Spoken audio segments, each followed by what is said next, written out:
Hello friends, welcome back to my channel.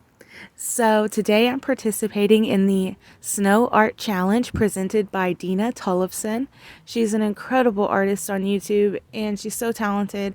Like, she's got like her artwork in galleries and it's just amazing. She's got great videos on her channel where she not only, paints and stuff, but she shows you like how to sell your artwork. She gives you cool tips and tricks, and sometimes she does product reviews. Like, she just did a video, it was like a live stream where she reviewed like Yupo paper. I probably said that wrong, or Yupo paper or something like that. And it was really fun, and a lot of artists were in the chat, so we were all chit-chatting, and she's incredibly kind and gentle, and I love her. I love her channel. I had found her around the exact same time that I found Draw Ninja KC, because him and her did a collab together, and it was really interesting. And I was, talking with them, and they were kind enough to talk back to me in the comments, because I was like, how'd you guys get so popular, and so they were really encouraging and gave me some tips on just like post all the time, so I started following Dina, and I clicked the bell, and for a little while there I was getting notifications on her videos, and I was like watching them pretty regularly.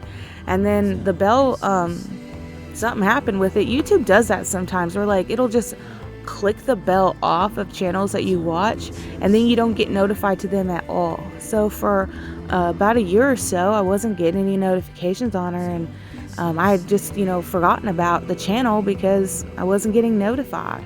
Because when you've got, hundreds of channels you follow, it's easy for one to slip through the cracks.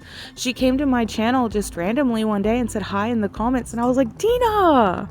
Well, hey girlfriend, what's up? I haven't seen you in forever.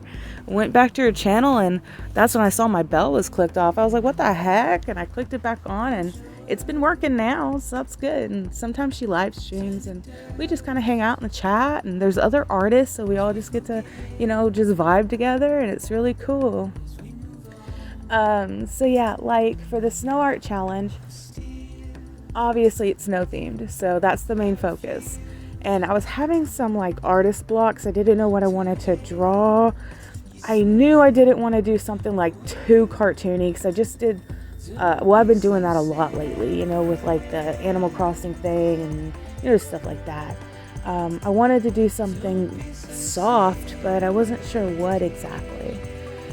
And I want to say I was probably inspired more in this piece by The Walking Dead,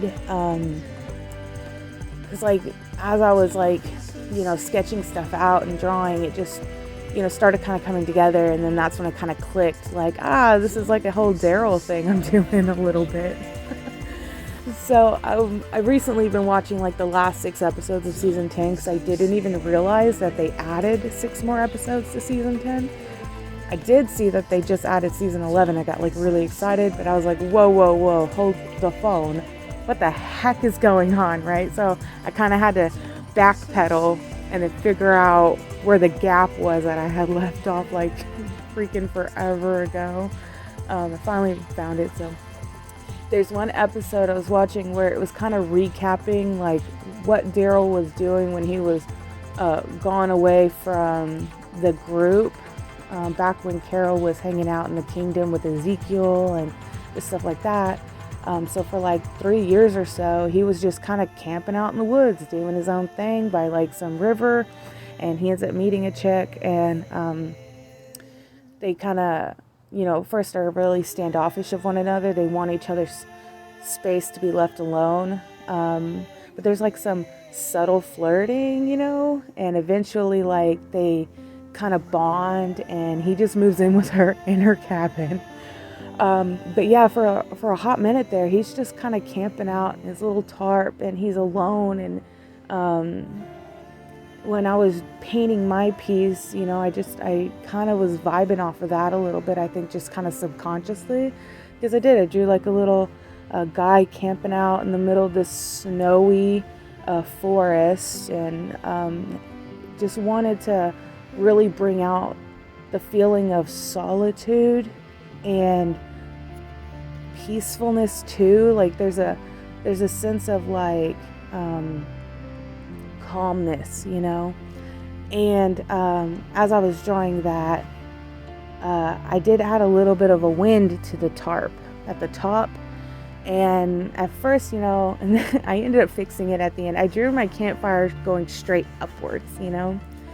And the last thing I had done was draw the snow, and I did like a motion blur, and I wanted it to look like the snow was falling in the same direction that the tarp was blowing. And then I realized that my campfire was still straight up, and I said, oh no, I gotta fix that. So erased the top of it, and then also drew it blowing off to the right as well, because I did want to give like a sense of motion to the piece. I didn't want it to be like static. So yeah, there's like a calm, solitude, you know, maybe like a sense of, is he lonely, or is he like totally vibing out alone, like, but he's not lonely? I don't know. There's a whole thing there. It can be interpreted in so many different ways, but I liked the mood of the piece, you know, and I was just kind of going off that. I did not want to do any harsh outlining. I do that a lot in my drawings where I do like heavy outlining.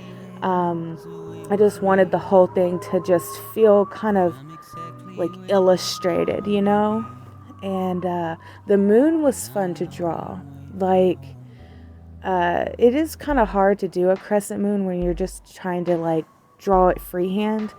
But what I did with this piece was I did a big white circle, and then I did like a dark black circle, which slowly like built up like the crescent shape, you know. And I was able to get a nice fine point on each end, and then I added that little glow to it. Like, I love the way this whole thing turned out. And then I added these like beautiful like purpley lavendery clouds in the background, and a little hints of like purple in the snow.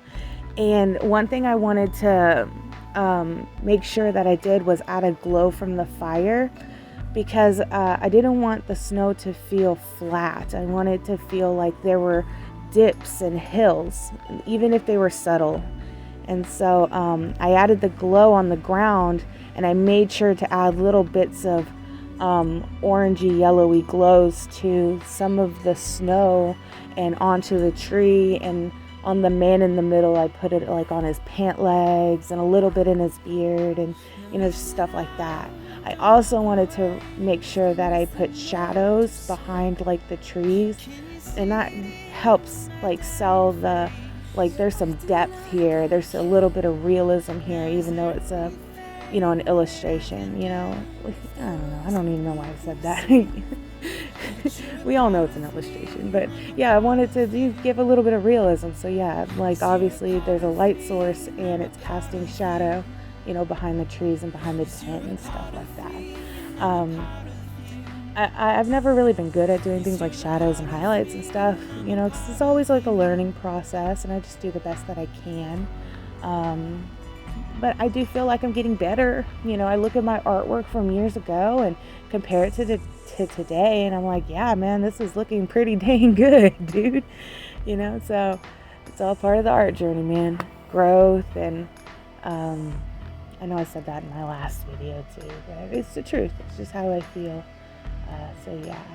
And then as I went backwards into the background, it just got a little bit darker, and I did want to add some like I said, lavender lighting to the rims of those clouds, you know, because I mean the moon is giving off a glow, and I just wanted to make sure that that was present as well. It also helps the clouds stand out a little bit. I did add a slight gesso blur to a lot of the background, so the background trees and the clouds and a little bit of the glow around the moon, they all got blurred a little bit. I added that heavy blur to that snow, you know, because I wanted it to feel like it was in the foreground, you know. But I didn't want to put too much snow because I didn't want it to hide, you know, the main subject. So it's there, it's noticeable, but it's not like overtaking the piece. So there's that. Anyway, that's the drawing, And I am so looking forward to tomorrow because the deadline was the 20th, and I can't wait to like click the hashtag and just see if like any other people have posted early. And she said that she was going to find all of the artists and add their videos into one playlist so that we can watch each other's videos. And I'm very much looking forward to seeing other artists' channels, you know. YouTube really does promote like those really heavy hitting channels, the big ones with the hundreds of thousands of subs, and part of me is kind of tired of seeing them, you know. As talented as they are and as inspirational as they are, I'm sick of seeing the same faces, and it's hard to find small channels because anytime you search an art video or an art term, you just see the big channels pop up in the results. You don't see the small channels because they're hidden. And this is going to be an awesome way to find those smaller art channels and be able to sub to one another and help build each other up so that we can be seen, you know. There's a little bit of unfairness in the algorithm, in my opinion, when it comes to a lot of small creators, not just artists, but musicians as well, or gamers, or how-to people, or, you know, just any small channel really. If you didn't get in early on in the game, it's hard for you to be seen these days. So yeah, like I'm so excited for us all to be able to come together and grow new friendships and just support one another, you know.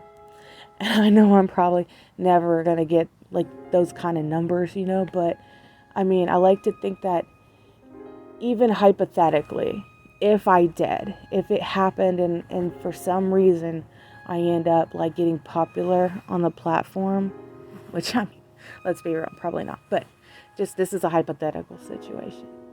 Like, your girl's gonna stay the same. I'm gonna stay the same. I'm gonna continue to try to collab with as many artists as I can, and personally seek out those smaller channels, you know. And you never see big artists do that. They only want to collab with people who have high numbers like them, and I don't think that's right. I think it's ridiculous. Smaller creators can be even more so talented sometimes than the bigger ones, and I think they deserve to get to, you know, collab with others as well. You know, the numbers on your channel doesn't make you who you are as an artist or as a person. They're just numbers, and I don't think that getting a big head about it is healthy. And we see it, you know, the viewers, we see what's going on. We're not stupid. So anyway, I know this was like probably meant to be like a really fun, like, you know, happy video, but you know, if I feel like talking about something, I'm going to talk about it. And the moment presented itself, so I felt like I wanted to get that off my chest. And I know a couple other people that I'm sub to who are also sub to me. Like, if they watch the video, they're probably going to agree. So there's that. But like I said, very excited, very happy. And yeah, that's the end of the video. You guys have a wonderful day. Thank you so much for stopping by, and I'll catch you on the next one. See ya.